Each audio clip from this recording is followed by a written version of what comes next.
ನಾವೀಗಷ್ಟೇ ಹೇಳ್ತಾ ಇದ್ವಿ ದ್ವಾರಕೀಶ್ ಅಂತಿಮ ನಮನಕ್ಕೆ ಅಂತ ಹೇಳಿ ದರ್ಶನ್ ಅವರ ಆಗಮನ ಆಗಿದೆ.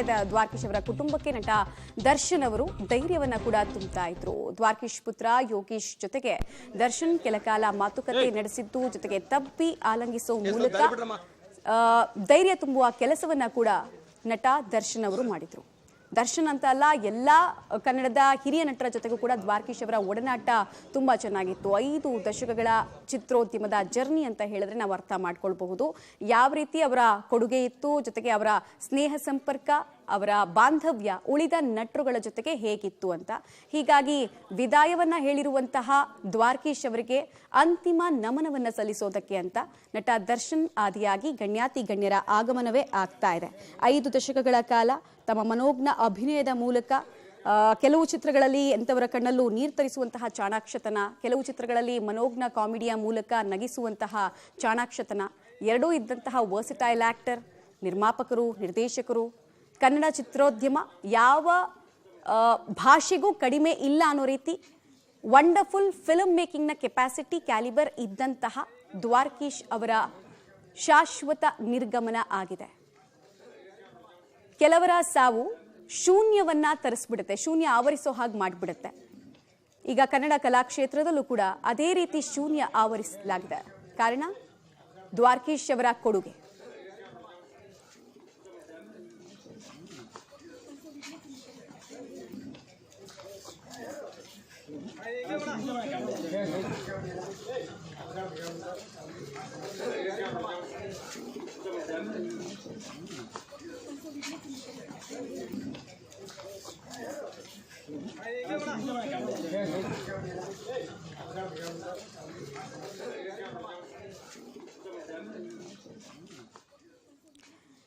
ನಟ ದರ್ಶನ್ ಅವರ ಆಗಮನ ಕೂಡ ಆಗಿದೆ. ಕೊನೆಯ ಬಾರಿಗೆ ಅಂತಿಮ ನಮನವನ್ನ ಸಲ್ಲಿಸೋದಕ್ಕೆ ಅಂತ ದ್ವಾರಕೀಶ್ ಅವರ ನಿವಾಸಕ್ಕೆ ಬಂದಿರೋದನ್ನ ನೀವು ನೋಡ್ತಾ ಇದ್ದೀರಾ. ಇನ್ನೊಂದು ದ್ವಾರಕೀಶ್ ಅವರ ವ್ಯಕ್ತಿತ್ವ ಹಾಗೂ ಸಾಧನೆ ಎರಡರಲ್ಲೂ ಕೂಡ ಉತ್ತುಂಗದ ಶಿಖರವನ್ನ ಏರಿದ್ರು. ಬಹಳಷ್ಟು ಜನರಿಗೆ ಅವರು ಇನ್ಸ್ಪಿರೇಷನ್ ತಂದಿದ್ರು. ಅವರು ಹೇಳ್ತಾ ಇದ್ರು ನನಗೆ ಚಾರ್ಲಿ ಚಾಪ್ಲಿನ್ ಇಷ್ಟ ಅಂತ. ವಿಶೇಷ ಅಂದ್ರೆ ಇವತ್ತು ಚಾರ್ಲಿ ಚಾಪ್ಲಿನ್ ಅವರ ಹುಟ್ಟಿದ ದಿನಾನೇ ಅವರ ಅಗಲಿಕೆ ಅಂದ್ರೆ ದ್ವಾರಕೀಶ್ ಅವರ ಎಕ್ಸಿಟ್ ಆಗಿರೋದು ಕಾಕತಾಳಿ ಅಂತ ಹೇಳಬಹುದು. ಮತ್ತು ಬಹಳಷ್ಟು ಜನ ಹೇಳ್ತಾ ಇದ್ದು ಆರ್ಥಿಕವಾಗಿ ಅಸಂಖ್ಯಾತ ಜನರ ಕೈ ಹಿಡಿದಿದ್ರು ದ್ವಾರಕೀಶ್ ಅವರು. ಹೀಗಾಗಿ ನಮಗೆ ಅವರ ಅನ್ನದ ಋಣ ನಮ್ಮ ಮೇಲಿದೆ, ಹೀಗಾಗಿ ನಾವು ನಮನ ಸಲ್ಲಿಸೋದಕ್ಕೆ ಬಂದಿದ್ದೀವಿ ಅಂತ ತುಂಬಾ ಜನ ಹೇಳ್ತಾ ಇದ್ರು. ಗಮನಾರ್ಹ ಚಲನಚಿತ್ರಗಳ ಪರಂಪರೆ ಜೊತೆಗೆ ಪ್ರತಿಭೆಗಳನ್ನ ಪೋಷಣೆ ಮಾಡ್ತಾ ಇದ್ದಂತಹ ರೀತಿ, ಬೆಳ್ಳಿ ತೆರೆಯಲ್ಲಿ ಎಂದೆಂದಿಗೂ ಶ್ರೀಮಂತಿಕೆಯನ್ನ ಎಕ್ಸ್ಪೆಕ್ಟ್ ಮಾಡ್ತಾ ಇದ್ದಂತಹ ರೀತಿಗೆ ದ್ವಾರಕೀಶ್ ಅವರು ಎಂದೆಂದಿಗೂ ಕೂಡ ಚಿರಸ್ಥಾಯಿ ಆಗಿರ್ತಾರೆ. ಶಾಶ್ವತವಾದಂತಹ ಸ್ಥಾನಮಾನವನ್ನ ಪಡ್ಕೊಳ್ತಾ ಇದ್ದಾರೆ ಅನ್ನೋದ್ರಲ್ಲಿ ಯಾವುದೇ ಅತಿಶಯೋಕ್ತಿ ಅಂತ ಅನ್ಸೋದಿಲ್ಲ. 81 ವರ್ಷಗಳ ಜೀವನವನ್ನ ನಡೆಸಿದ್ರು. ವಯೋಸಹಜ ಕಾಯಿಲೆ ಒಂದು ಕಡೆ, ಇನ್ನೊಂದು ಕಡೆಗೆ ಇನ್ನೂ ಅತ್ಯುತ್ತಮ ಚಿತ್ರಗಳನ್ನ ಹೇಗೆ ತರಬಹುದು ಅಂತ ಸದಾ ಚಿಂತನೆಯಲ್ಲೇ ಇರ್ತಾ ಇದ್ರು. ಇನ್ಫ್ಯಾಕ್ಟ್ ಕೆಲವರೆಲ್ಲ ಅವರ ಆಪ್ತರು ಹೇಳ್ತಾ ಇದ್ರು ದಿನಕ್ಕೊಂದು ಸಿನಿಮಾ ನೋಡ್ತಾ ಇದ್ರು, ಪ್ರತಿ ಸಲ ಕೂಡ ಅಪ್ಡೇಟ್ ಆಗ್ತಾ ಇದ್ರು. ಅಕ್ಕಪಕ್ಕದ ಇಂಡಸ್ಟ್ರಿಯಲ್ಲಿ ಏನಾಗ್ತಾ ಇದೆ, ಮತ್ತೆ ನಮ್ಮ ಇಂಡಸ್ಟ್ರಿಯಲ್ಲಿ ಏನು ಚೇಂಜಸ್ನ ತರಬೇಕು, ಮತ್ತು ಈಗಿರುವಂತಹ ಸಿನಿಮಾಗಳ ಬಗ್ಗೆ ಅವ್ರಿಗಿರುವಂತಹ ಒಪಿನಿಯನ್ನು ಸಿಕ್ಕಾಗಲೆಲ್ಲ ಇಂಥದ್ದೇ ವಿಚಾರಗಳ ಬಗ್ಗೆ ಮಾತಾಡ್ತಾ ಇದ್ರು. ಸಿನಿಮಾ ಬಗ್ಗೆ ಯಾವಾಗಲೂ ಅವರ ಮನಸ್ಸು ಮಿಡಿತಾ ಇತ್ತು ಅನ್ನೋದನ್ನ ಕೂಡ ಅವರ ಆಪ್ತರು ನೆನೆಸ್ಕೊಳ್ತಾ ಇದ್ರು. ಮತ್ತು ಹಿಂದೆಲ್ಲ ಫಾರಿನಲ್ಲಿ ಶೂಟ್ ಮಾಡೋದು ಅಷ್ಟೊಂದು ಸುಲಭ ಆಗಿರಲಿಲ್ಲ. ಈಗೆಲ್ಲ ಏಜೆನ್ಸಿಗಳಿದ್ದಾವೆ, ಆ ಮೂಲಕ ಹೋಗ್ಬಿಡ್ಬೋದು. But last time okay. ಇನ್ನೊಂದು ಕಡೆಗೆ ನೀವು ನೋಡ್ತಾ ಇದ್ದೀರಾ ಗಣ್ಯಾತಿ ಗಣ್ಯರ ಆಗಮನ, ಸುಂದರ್ ರಾಜ್, ಮೇಘನಾ ರಾಜ್ ಎಲ್ಲರ ಆಗಮನ ಕೂಡ ಆಗ್ತಾ ಇದೆ. ಈಗಾಗಲೇ ನಮ್ಮ ಪದರ್ಶದ ಅಧ್ಯಕ್ಷರು ಹೇಳಿದ್ರು, ನಾವು ಡಿಸ್ಕಸ್ ಮಾಡಿದ್ಮೇಲೆ ಗೌರವಪೂರ್ವಕವಾಗಿ ರಾಜ್ಯದಲ್ಲಿ ಎಲ್ಲ ಚಿತ್ರಮಂದಿರಗಳು ಮಾರ್ನಿಂಗ್ ಶೋ ಮಲ್ಟಿಪ್ಲೆಕ್ಸ್ ಆ್ಯಂಡ್ ನಗರದೆಲ್ಲ ಮಾಡ್ತೀವಿ ಅಂತ ಹೇಳಿದ್ರು. ಅವರು ಗೌರವ ಕೊಡೋದು ನಮ್ಮ ಆದ್ಯ ಕರ್ತವ್ಯ, ಅದ್ರ ಪ್ರಕಾರ ಅವ್ರು ಮಾಡ್ತಾ ಇದ್ದೆ. ಅದೇ ಥರ ಶೂಟಿಂಗ್ ನಡೀತಾ ಇರೋದು ವಿಚಾರ ಬಂದಾಗ ನಾನು ಈಗ ಅವ್ರ ಮಗ ಯೋಗಿಗೆ ಮಾತಾಡಿದೆ. ಅವರು ದ್ವಾರಕೀಶ್ ಅವರು ಇದ್ದಾಗ ಪದೇ ಪದೇ ಹೇಳ್ತಾ ಇದ್ದಾರೆ, ಯಾವುದೇ ಕಾರಣಕ್ಕೂ ಯಾವತ್ತೂ ಯಾವಾಗಲೂ ನನಗೇನಾರ ಆಗಲಿ ಇನ್ಯಾರಿಗಾರ ಆಗಲಿ ಶೂಟಿಂಗ್ನ ಸ್ಟಾಪ್ ಮಾಡಬೇಡಿ, ನಡೀತಾ ಇರೋದು ಶೂಟಿಂಗ್ ನಡೀಲಿ ಅಂತ ಹೇಳಿದ್ರಂತೆ. ಅದ್ರ ಪ್ರಕಾರ ಯಾವುದೇ ಶೂಟಿಂಗ್ಗಳು ನಮ್ಮ ರಾಜ್ಯ ಈ ನಮ್ಮ ಬೆಂಗಳೂರು ನಗರ ಪ್ರದೇಶ ಬಿಟ್ಟು ತೊಂದರೆ ಆಗದ ರೀತಿಯಲ್ಲಿ ಅಕಸ್ಮಾತ್ ವಾಲಂಟ್ರಿಲಿ ಅವರವರಿಗೆ ಗೌರವ ಕೊಡೋದ್ರಿಂದ ತಾವು ಕೊಡ್ಬೋದು.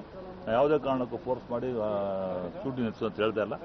ಬೆಂಗಳೂರು ನಗರದಲ್ಲಿ ಮಾತ್ರ ಅಕಸ್ಮಾತ್ ಶೂಟಿಂಗ್ ಇದ್ದ ಪಕ್ಷದಲ್ಲಿ ನಾಳೆ ಬೆಳಗ್ಗೆ 10ರಿಂದ ಅವ್ರು ಏನು ನಮ್ಮ ಅಂತ್ಯ ಸಂಸ್ಕಾರ ಮುಗಿಯೋದ್ರೊಳಗೆ 1 ಗಂಟೆ 12 ಗಂಟೆ ಹಾಫ್ ಡೇ ಸ್ಟಾಪ್ ಮಾಡೋದು ಅಂತ ನಾವು ರಿಕ್ವೆಸ್ಟ್ ಮಾಡ್ಕೊತಾ ಇದ್ದೀವಿ. ಆಗ ಗೌರವ ಕೊಡುವಂಥ ಕೆಲಸ ನಮ್ಮೆಲ್ಲ ನಿರ್ಮಾಪಕರು ತುಂಬ ದೊಡ್ಡ ನಷ್ಟ ಆಗಿದೆ.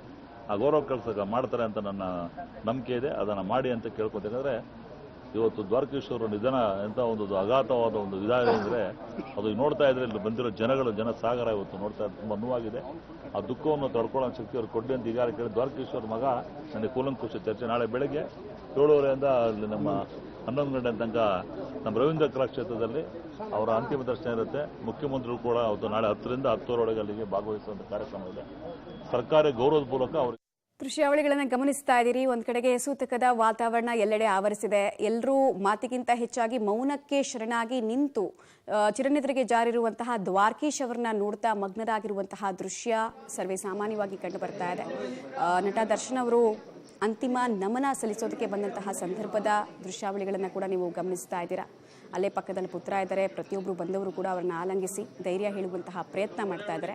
ಯಾರೆಷ್ಟೇ ಧೈರ್ಯ ಹೇಳಿದ್ರು ಕೂಡ ಅವ್ರ ಮನಸ್ಸಿನಲ್ಲೂ ಕೂಡ ಒಂದಷ್ಟು ಪ್ರಶ್ನೆಗಳಿರುತ್ತೆ, ಪುತ್ರನ ಮನಸ್ಸಿನಲ್ಲಿ ಕೂಡ. ಇನ್ನೊಂದಷ್ಟು ಕಾಲ ತಂದೆ ನನ್ನ ಜೊತೆಗೆ ಇರ್ಬೋದಾಗಿತ್ತು ಅನ್ನುವಂತಹ ನೋವು ಸಹಜವಾಗೇ ಇದ್ದೇ ಇರುತ್ತೆ. ಅದೆಲ್ಲದನ್ನ ಮೀರಿ ಬಂದಿದ್ದನ್ನು ಫೇಸ್ ಮಾಡಲೇಬೇಕು. ಹೀಗಾಗಿ ಗಣ್ಯಾತಿ ಗಣ್ಯರು ಬಂದು ಮಾತಾಡಿಸ್ತಾ ಇದ್ದಾಗ ಅವರು ಸಮಚಿತ್ತದಿಂದ ಎಲ್ಲವನ್ನ ಆಲಿಸ್ತಾ ಇದ್ದಿದ್ದು ಕೂಡ ಕಂಡು ಬರ್ತಾ ಇದೆ. ಇನ್ನು ನಟ ದರ್ಶನ್ ಹಾಗೂ ದ್ವಾರಕೀಶ್ ಅವರ ಒಡನಾಟ ಕೂಡ ಬಹಳಷ್ಟು ವರ್ಷಗಳಿಂದಲೇ ಇತ್ತು. 5 ದಶಕಗಳ ಜರ್ನಿ, ಸಿನಿ ಜರ್ನಿ ಅಂದಾಗ ದರ್ಶನ್ ಅವ್ರದ್ದು ನೋಡಿದ್ರು, ಅವರ ತಂದೆ ತೂಗುದೀಪ್ ಶ್ರೀನಿವಾಸ್ ಅವರನ್ನು ಕೂಡ ದ್ವಾರಕೀಶ್ ನೋಡಿದ್ರು. ಕೆಲವು ಚಿತ್ರಗಳಲ್ಲಿ ಒಟ್ಟಾಗಿ ನಟಿಸುವಂತಹ ಸಂದರ್ಭ, ಅದಕ್ಕೂ ಮೀರಿದ ಗೆಳೆತನ ಎಲ್ಲವೂ ಕೂಡ ಈಗ ಕಣ್ಮುಂದೆ ಬರ್ತಾ ಇರೋದು ಅಲ್ಲಲ್ಲಿ ಕಂಡು ಬರ್ತಾ ಇದೆ. ಅಸಂಖ್ಯಾತ ಜೀವನ ನಡೆಸೋರಿಗೆ ದ್ವಾರಕೀಶ್ ಅವರು ಇನ್ಸ್ಪಿರೇಷನ್ ಅನ್ನ ತರ್ತಾ ಇದ್ರು ಅನ್ನೋದನ್ನ ಬಹಳಷ್ಟು ಜನ ಹೇಳ್ತಾ ಇದ್ರು. ಆಮೇಲೆ ಇಡೀ ಇಂಡಸ್ಟ್ರಿಯಲ್ಲಿ ದ್ವಾರಕೀಶ್ ಅವರ ಹಠ, ಜಗಳ, ಮುನಿಸು, ಕಿತ್ತಾಟ, ಸ್ನೇಹ ಎಲ್ಲವನ್ನ ಕೂಡ ಇಡೀ ಇಂಡಸ್ಟ್ರಿ ನೋಡಿದೆ. ಹೀಗಾಗಿ ಎಲ್ಲ ಕಾರಣಕ್ಕೂ ಕೂಡ ದ್ವಾರಕೀಶ್ ಅವರನ್ನ ನೆನಪು ಮಾಡಿಕೊಳ್ಳುವಂತಹ ಕೆಲಸ ವಿವಿಧ ರೀತಿಯಲ್ಲಿ ಆಗ್ತಾ ಇದೆ. ಒಬ್ಬೊಬ್ಬರಿಗೆ ಒಂದೊಂದು ರೀತಿಯ ಒಡನಾಟ, ಅದೆಲ್ಲವನ್ನ ಕೂಡ ಅವ್ರ ಚಿರನಿದ್ರೆಗೆ ಜಾರಿರುವಂತಹ ಸಂದರ್ಭದಲ್ಲಿ ಒಂದ್ಸಲ ಆ ಮೆಮೊರಿ ಬಂದು ಹೋಗುತ್ತೆ. ಅದೇ ರೀತಿ ಆಗ್ತಾ ಇದೆ. ಇನ್ನು ದ್ವಾರಕೀಶ್ ಅವರ ಜೊತೆಗೆ ನಟಿಸಿದಂತಹ ಅವರ ಸಮಕಾಲೀನ ನಟರ ಆಗಮನ ಕೂಡ ಆಗ್ತಾ ಇದೆ. ಕೆಲವರೆಲ್ಲ ದುಃಖ ತಪ್ತರಾಗ್ತಾ ಇದ್ದಾರೆ, ಕೆಲವರು ಭಾವುಕತೆಯನ್ನ ಕೂಡ ಪ್ರದರ್ಶಿಸ್ತಾ ಇದ್ದಾರೆ. ದ್ವಾರಕೀಶ್ ಅವರ ಅನುಪಸ್ಥಿತಿ ಭರಿಸಲಾಗದಂತಹ ಶೂನ್ಯವನ್ನ ಅವರ ಆಪ್ತರಿಗೆ, ಅವರ ಹತ್ತಿರದಲ್ಲಿ ಇದ್ದವರಿಗಂತೂ ನೀಡ್ತಾ ಇರೋದು ಈ ಎಲ್ಲ ದೃಶ್ಯಾವಳಿಗಳ ಮೂಲಕ ಸ್ಪಷ್ಟವಾಗ್ತಾ ಇದೆ. ದ್ವಾರಕೀಶ್ ಅವರ ಸಿನಿಮಾ ಮ್ಯಾಜಿಕ್ ಮುಂದಿನ ಪೀಳಿಗೆಗೆ ಕೂಡ ಇನ್ಸ್ಪೈರ್ ಆಗಲಿ ಅಂತ ಬಹುತೇಕರು ಆಶಿಸ್ತಾ ಇದ್ದಾರೆ. ಇದೇ ಸಂದರ್ಭದಲ್ಲಿ ಇನ್ನೊಂದಷ್ಟು ಕಾಲ ನಮ್ಮ ಜೊತೆಗೆ ಇರಬಹುದಾಗಿತ್ತಲ್ವಾ, ವ್ಯಾಕ್ಯೂಮ್ ಯಾಕೆ ಕ್ರಿಯೇಟ್ ಮಾಡಿದ್ರಿ ಅನ್ನೋ ಪ್ರಶ್ನೆ ಕೂಡ ಇದೆ. ಬಟ್ ಅದಕ್ಕೆ ಉತ್ತರ ಕೊಡೋದಕ್ಕೆ ದ್ವಾರಕೀಶ್ ಅವರು ಇಲ್ಲ. ಆದರೂ ಬಹಳಷ್ಟು ಜನ ಬಂದು ನಮನವನ್ನು ಸಲ್ಲಿಸ್ತಾ ಮುಂದೆ ಸಾಗ್ತಾ ಇದ್ದಾರೆ. ಹಾಗೂ ಆ ಮೆಮೊರೀಸು ಮತ್ತು ಈ 2-3 ವರ್ಷಗಳಲ್ಲಿ ದ್ವಾರಕೀಶ್ ಅವರ ಆರೋಗ್ಯದಲ್ಲಿ ಉಂಟಾದಂತಹ ಏರುಪೇರು, ಏನೇನಾಗಿತ್ತು, ಯಾವ ವಿಚಾರಗಳ ಬಗ್ಗೆ ಚರ್ಚೆ ಮಾಡ್ತಾ ಇದ್ರು, ಲಾಸ್ಟ್ ಟೈಮ್ ಮೀಟ್ ಮಾಡಿದಾಗ ಏನೇನು ಮಾತಾಡಿದ್ರು, ಈ ಥರದ್ದೆಲ್ಲ ನೆನಪು ಮಾಡಿಕೊಳ್ಳುವಂತಹ ಕೆಲಸವನ್ನು ಮಾಡ್ತಾ ಇದ್ದಾರೆ. ದಿಗ್ಗಜ ನಟ ದ್ವಾರಕೀಶ್ ಅವರಿಗೆ ವಿದಾಯವನ್ನ ತಮ್ಮದೇ ದಾಟಿನಲ್ಲಿ ಕೆಲವು ನಟರು ಬಂದು ಹೇಳ್ತಾ ಇರೋದು ಕಂಡು ಬರ್ತಾ ಇದೆ. ವೃತ್ತಿ ಬದುಕಿಗೆ ದರ್ಶನ್ ಆದಿಯಾಗಿ ಅನೇಕ ನಟರ ವೃತ್ತಿ ಬದುಕಿಗೂ ಕೂಡ ಇವರು ತಮ್ಮದೇ ಆದ ರೀತಿಯಲ್ಲಿ ಮಾರ್ಗದರ್ಶನವನ್ನು ಕೊಟ್ಟಿರ್ತಾರೆ. ಯಾಕಂದ್ರೆ ಒಂದಲ್ಲ ಒಂದು ಸಂದರ್ಭದಲ್ಲಿ ಭೇಟಿಯಾಗುವಂತಹ ಅವಕಾಶ ಅಂತೂ ಇದ್ದೇ ಇರುತ್ತೆ. ಆಗ ಒಂದಷ್ಟು ಟಿಪ್ಸ್ ಅಥವಾ ಒಂದಷ್ಟು ಮಾತುಕತೆಗಳು ಎಲ್ಲವೂ ಕೂಡ ಆಗಿದ್ದಿರುತ್ತೆ, ಸಹಜ ಅದು.